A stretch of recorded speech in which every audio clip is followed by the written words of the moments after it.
It's time for Where You Live with Gene and Tony, the show that's all about owning, buying, selling, renting, and association management. If it involves a home, we'll talk about it. Here's your chance to get your homeowner questions answered. From the Concierge Landscape Studios, here's Gene and Tony. Needed the shelter of someone's arms, and there you were.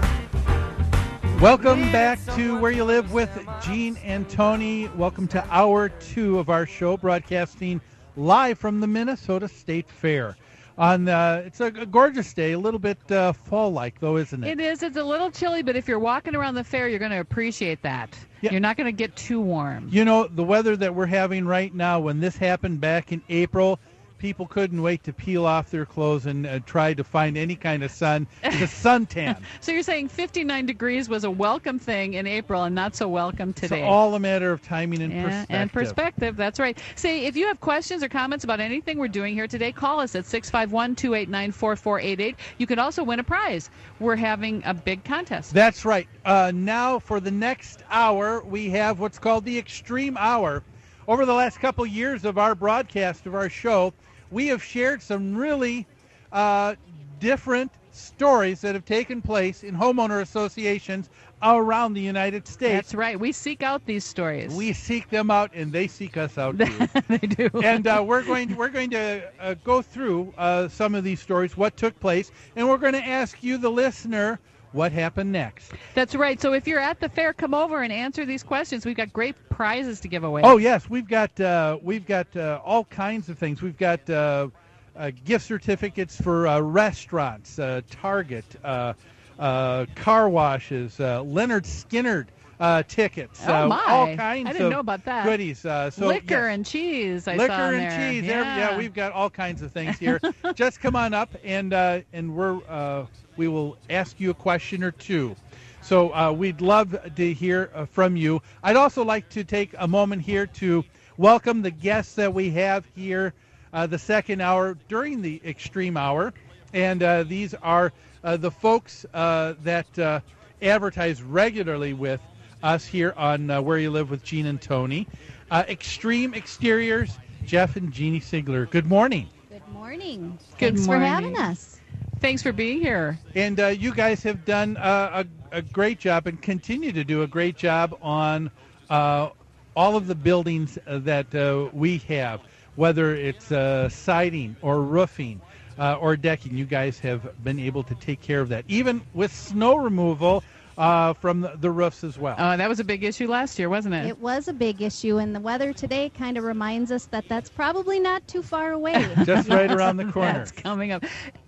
Can you tell us a little bit about your company? How long have you been in business? Sure.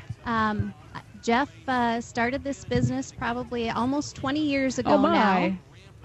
Started himself as a roofer, putting cedar shakes on. And just kind of grown our services and offerings from there. So from roofs to siding to decks, we do a lot of repair and maintenance. Not even just total restoration, but we do a lot of repair work also. Is a lot of your client base homeowner associations? That's a big part of our client base. We do new construction.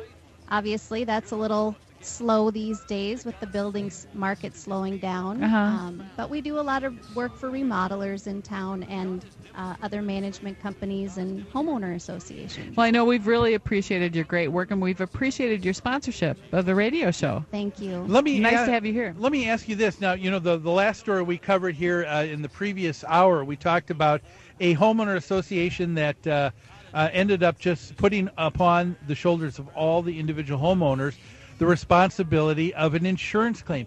In all the work that you guys have done, have you ever been in a situation like that? Never seen that one yet. Okay.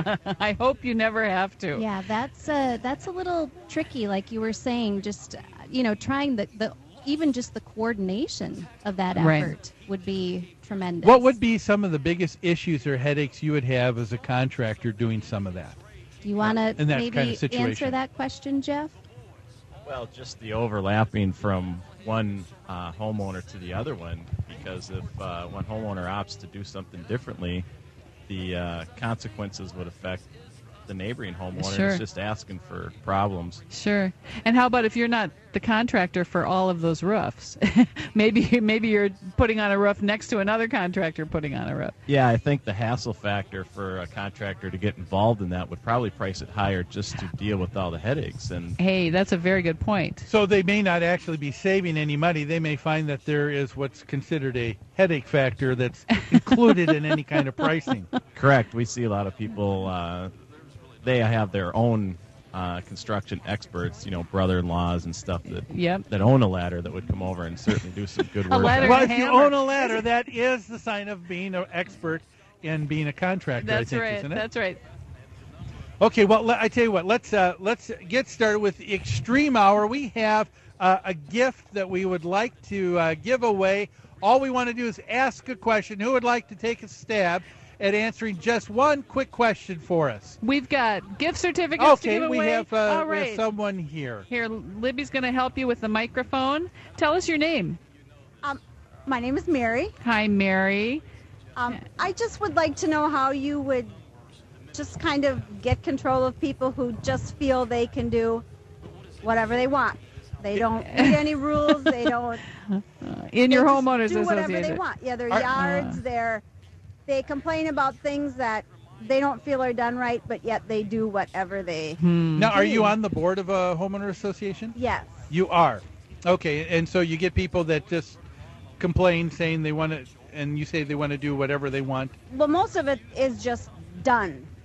They just do it. They're not asking in advance. No, they're not trying to find out what the criteria are for architectural I think change. they already know the criteria. That's why they just. I see. How many units are in your association? 128. Oh man, that's a big size for this kind of thing to be kind of running amok. I can tell by your. It's probably just, it's not everybody. It Sure. will be a few, but. Yeah, that's a good point. Once you start losing control. Yeah. Yeah. Well, a couple things that come to mind that you can do, and they're repetitive things, but there are things that I think a homeowner association needs to do. One is, I think you need to go out of your way in communication to homeowners. A lot of associations will do that today by providing a website and being able to post on the website meeting minutes of what took place at the last board meeting. Or a newsletter. If you have a community newsletter, that's a good place to post the newsletter. And in those newsletters, you have to put in constant reminders. You have to stop and think that they say that on the average, you're probably there's still a certain percentage of the homes that are changing hands year after year. So you've got new people every year that weren't around a year ago when you passed out the rules and regulations to everybody. So communication is really important, informing your owners of what their responsibilities are. But we all know there has to be some enforcement too, and there has to be some consequences for breaking the restrictions and covenants. True, we do have a newsletter that goes out quarterly. A lot of issues is with people who want to do their individual thing, and then 2 years later they're gone. So there's 20 bushes that all of a sudden the association is responsible for. That's an excellent point, and that's a reason to have an architectural committee, and it's a reason to have rules, because all of the members of the association are going to end up responsible for some of these changes, aren't they? Right. Interesting. Well, I know you signed up for a class at MHA. I hope that will be helpful. I'm sure it will, and I hope you can get more of your board members to do that. What did Mary win a prize today? I tell you what, can we ask you a question? Sure. Oh, okay. There you go. We're going to give you two questions. See if you what you think. There was a person that we had on the show about a half a year ago who was a psychiatrist, and true or false, this particular gentleman was stating that there is a brand new disorder called HOA syndrome, or homeowner association syndrome. Do you think that's true or false?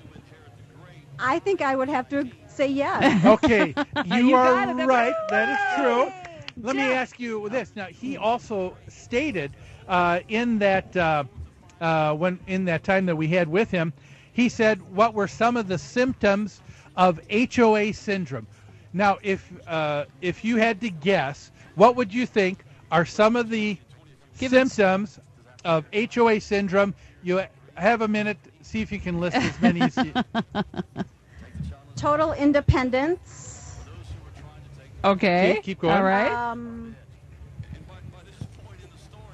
How do you feel when you're suffering from HOA syndrome? High frustration level. Okay, there you go. There's one. Yeah. Very good. Anything else?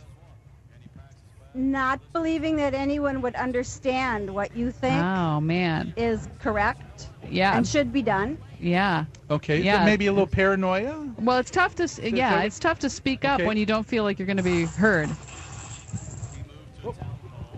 Right? Okay. Right? I'm sure there's a lot of times you feel like you're not being heard, but can't always switch everything. Okay. Right. Well, you're correct. You. There are a Very few good. things. You've won. And Jeannie, tell our listeners and Mary what she won. Looks like a $25 Target gift card from Clean Response Disaster Team. All right. Congratulations, Mary. Thanks for stepping up. We want people to step up and answer our questions. They're fairly We've got easy. hundreds of dollars of gifts and prizes to give away. And it's easy to win one, so step up and let us try and quiz you. That's right. It's called the Extreme Hour for a reason. We're going to be talking about some of the extreme stories that have taken place over the last couple years. But we need to take a quick break right now. We'll be back after these messages. You're listening to Where You Live with Gene and Tony on AM 1280, The Patriot. Back after.